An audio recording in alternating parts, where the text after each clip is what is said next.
Bueno, eta ondorengo minutuotan, Jose Mujica Uruguaiko presidente hoia izango da, Amarauneko protagonista. Estoy vivo de casualidad. La muerte anduvo rondando varias veces. No me quiso llevar.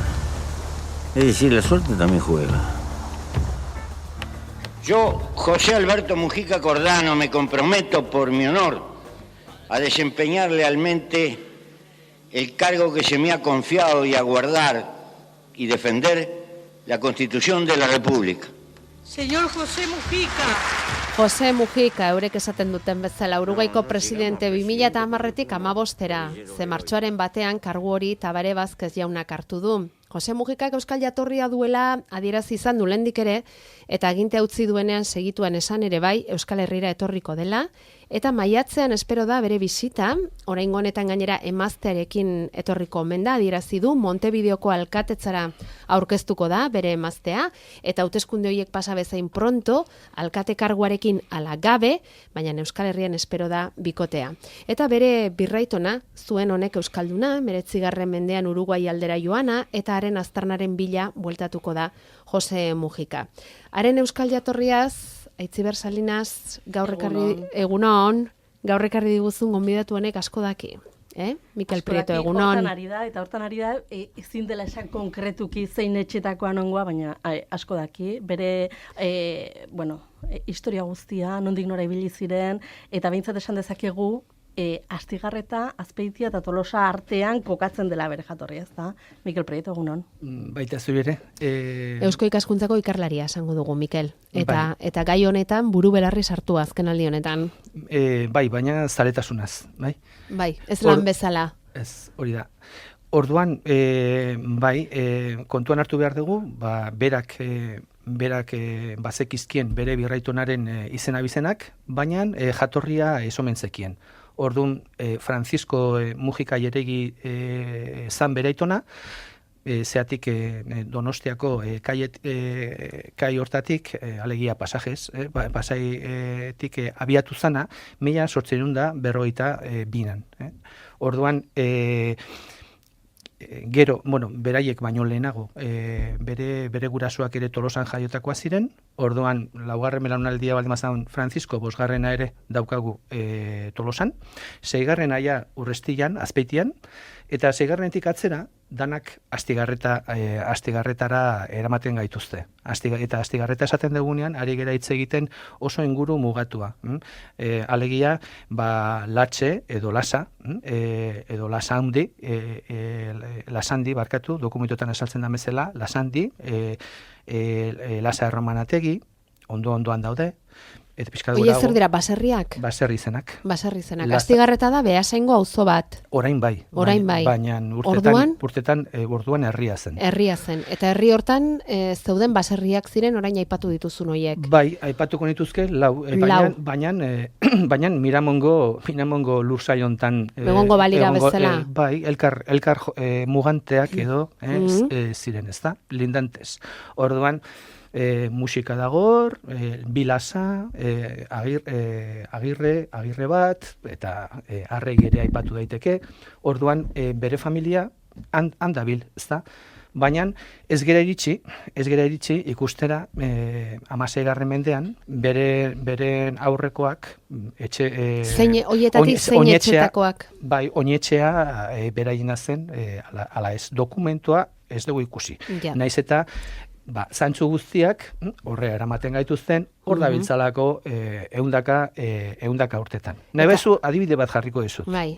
Hemen dago albisturko argazkia, eta bi iribarren zeuden hemen, ez da? Bai. Orduan, karo, iribarren iristen zirenean, 17. mendetik 16. denak abizena dute iribarren, eta bi etxeak iribarren dute izena. Orduan, nola jakin dezakezu? Zein etxetakoa den bakoitza? Hori gertatzen da, Lasa Mujica abizenekin Astigarretan. Eta beti etxeek dute abizen izena, edo abizenak dira etxeen izenak? Hori da kontua. 16. mendetik 17.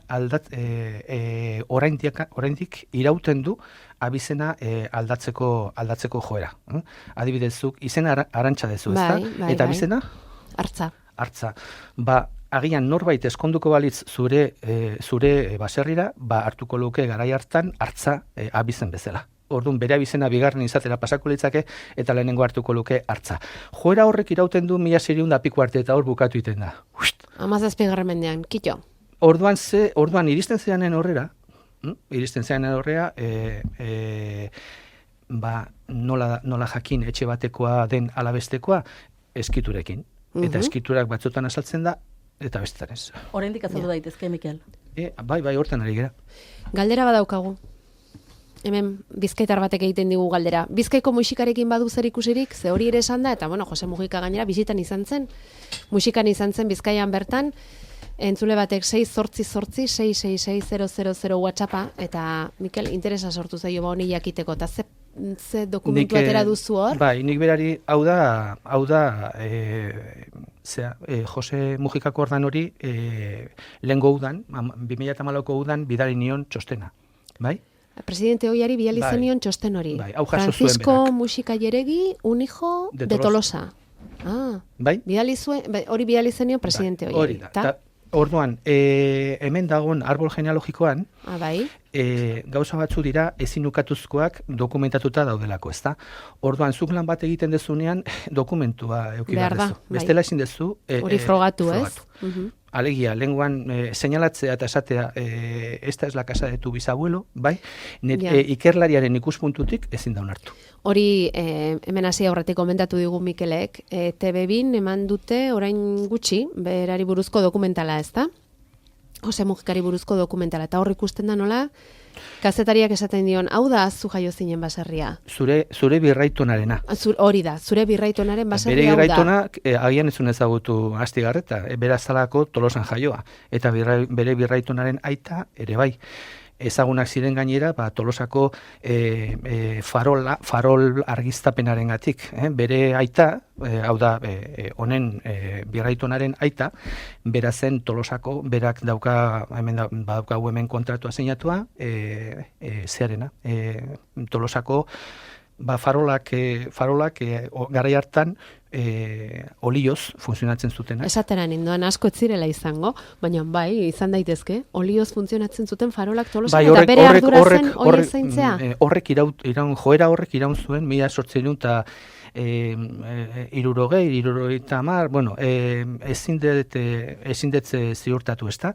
Baina bai, hori horrela zan, eta gero aurkitzen badete daturen bat, oso kuriosoa da, bai.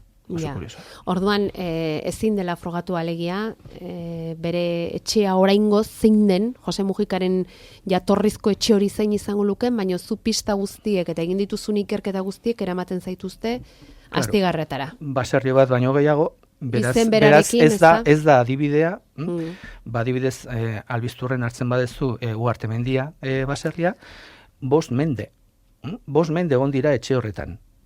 Orduan ez da hori kasua. Hauek berriz mugitu egin dira. Mugitu egin dira. Askotan aipatzen du Albiztur Aitziber, eta bada gortarako motigorik, ez? Agian horrek eraman zintuen edo horrek gerturatu zintuen Pepe Mujikara, ez da? Mikel, liburu horrek, argitaratu berri duzun liburu horrek, Albiztur 1552, baserriak eta etxeak. Bai, urte askotako lan bat da, eta Albizturren ere, Gipuzkoako beste leku askotan bezala, badaude Mujika abizena duten familiak, ez da. Baita ere, lehenago ez dut erantzun osorik egin didazun galdera, hau da, eta Mujika Albiztur gero eutsiko diot, edo helduko diot. Albizturko Mujikatar hori, ni banekien Mujika Laskibar zela. Hau, ez zuela zer ikusirik Mujika Kordanorekin beraik direlako Mujika Jeregi, bai? Eta orduan, oitzen bazea, famili zuaitzak egiten, ez da zaila. Zujuten bazea seminariora astelen arratsaldean, Donostiko seminariora, han topatuko dituzun jende guzti, horietanak gai dira lan hau egiteko. Hau da, atzera jutea, 4 mende edo 5 mende. Ja, baina ez dudana oso ondo ulertzen da, nola iritsi zaren Uruguaiko presidente horren zuztarrak, sustraiak ikertzera. Momentu hartan, bera nola etorri zan honera, hizketan sortu zen galdera, eta bere Mujika, nire itzitzen galdera, eta bere Mujika Albizturkoekin lotuta dago. hasi nintzen arakatzen, eta hasi nintzen. Sartu zara hortxe zurrunbilo batean, ez da? Bueno, gauza gauza interesgarriak aurkitu dituzu? Bai, eta gero ikertzaile batentzat, ohituta baldin bazaude, albiztu horren bezala, liburu sakramentaletan, 1555 arte daude ez, baina hemen ez, Astigarretan ez, orduan askoz zailagoa da, berago jistea. Kontua da, artxibotan paperak banan-bana begiratu, hor dauden datuak ondo begiratu behar direla. Eta aurreko galderari erantzuna nioke. Orduan hemen dago arbol genealogikoa. Eta arbola genealogiko edo zuaitz genealogiko honetan. Jose Mujikarenean daukazu 21. mendetik, ez? Jose Mujika Cordano, Demetrio bere aita, bere aitona, Jose Cruz, eta ja Francisco Mujika laugarrena. 2., 5., 6., 7., 8., 9., 10., 11., 12 arte, hau da 16. mendera arte, ezta? Dokumentuz, agiriz, iritsi zara, demostratuta, ezta? Eta hemen daude agiriak, ezta? Lehenengoa izango litzake eskontza, San Vicente elizan, nola eskontzen diren, alde egin baino lehen Uruguaira. Hori bere birraitona. Bai, eta orduan galdetu, bai, baina orduan ondo erantzuteko ez dago, nik ez daukat erantzunik. Nik segituko banu 16. mendetik bera, zergatik ez da azalduko Bizkaiko lotura bat, ezta? Ez dago erantzunik, baina hori demostratu behar da. Baina ezin da baietzik esan. Zuk paperak erakutsi behar dituzu, dokumentuak, eta behin 16. mendetik bera oso komplikatua da, adibide bat jarriko dizut. Oñatiko artxiboan, bizita gidatuan, aipatzen dizute, zenbat herritan, 16. mendean, zegon musika etxea, beraz musika bizena. Nola bereiztu?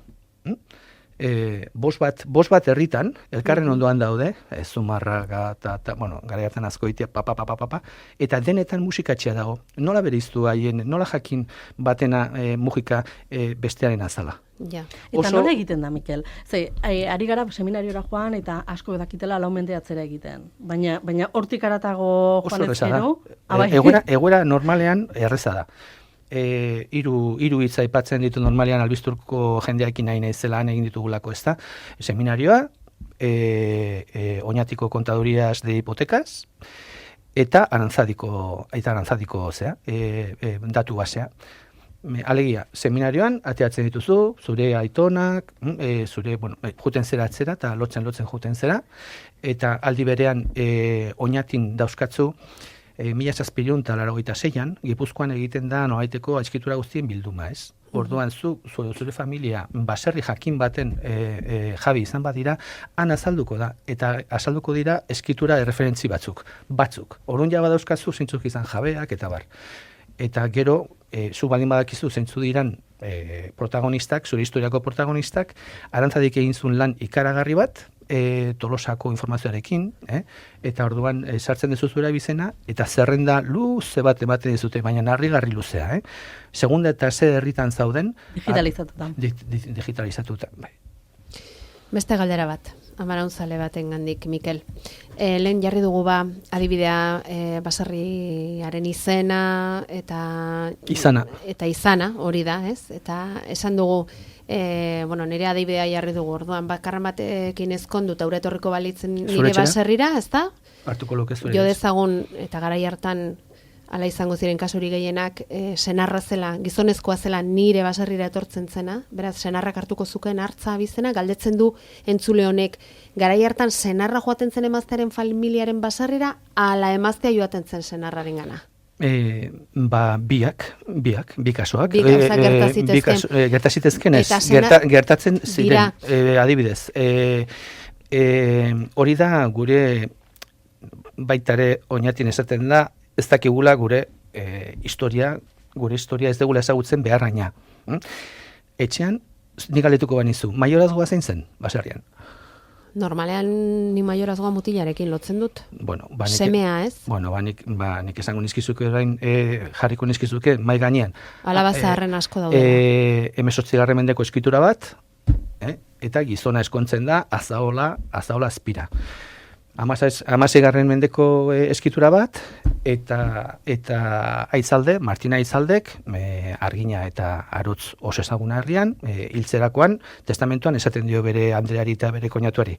Zuek erabaki ezazue, erderaz egiten zian danak, ez? Vosotros decidiréis sin diferencia de edad ni sexo. ¿Quién será el virtuoso virtuosa? ¿Quién señalaréis? Ondasunak jasotzeko. Eta ez ziren salbuespen. Sin diferencia de edad ni sexo. Hor, Ni edad, ni sexo. Hola, askotan ikusi duzu. Zergatik sartu diguten bestea beste lan bada. Beraz, emakumezkoak joaten ziren senarraren baserrira, baina alderantziz ere bai. Emakumezkoak geratzen ziren etxean, eta gainera Antxonagirre Sorondo zanak esaten zuen bezala, batzutan gainera familiak behar zuen gizonezkoa momentu hortan. Eta hori beti horrela izan? Familiak berak, gurasuek berak esatez zuten komeni zaigu gizonezkoa etortzea. Baina gero hori hola izan da, lehen hor momentu batean esan duzu, hori zaz bukatu zen? 1800 eta 50 piko inguruan, hor ematen da lege aldaketa bat, 19. mendiaren erdikaldean ematen da aldaketa drastiko bat, edo zorrotz bat, eta horren ondorioz guk jasotzen dugu, guk ere atangoa genduna mona, Iturtza Zarra baserrikoak, eta arek beti maiorazgoa gizona eta zarrena. Ez etzanola. Etzanola. Badaude orduan denboran atzera aurrerak.